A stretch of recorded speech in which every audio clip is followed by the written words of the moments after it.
Hún alltaf skælbrosandi. Ég kynntist henni þegar ég var 12 ára. Ég hef aldrei séð hana öðruvísi en brosandi, hlæjandi, glöð. Ég sé fyrir mig bara brosið akkurat núna. Brosið sem dregur alla að sér og opin. Hún ekkert svona forseti sem maður myndi svona ekki þora að heilsa. Hvert sinn sem hún kemur fram opinberlega þá eykst fylgi hennar verulega og hún hefur mjög sterk útgeymslun og skemmtilega framkomið. Mér finnst þessar kosningabaráttu vera jákvæð líka. Hún ber virðingu fyrir öllum sem hún að kljást við í þessari kosningabaráttu og aldrei neikvæð á neinn hátt.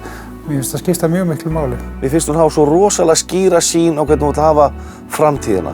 Hvert hún vill stefna með okkur, hvað hún vill gera fyrir unga fólki sem að fara að taka hérna við þjóðinni. Hún svona með góða fótfestu í 21. öldinni og svona nútíma kona.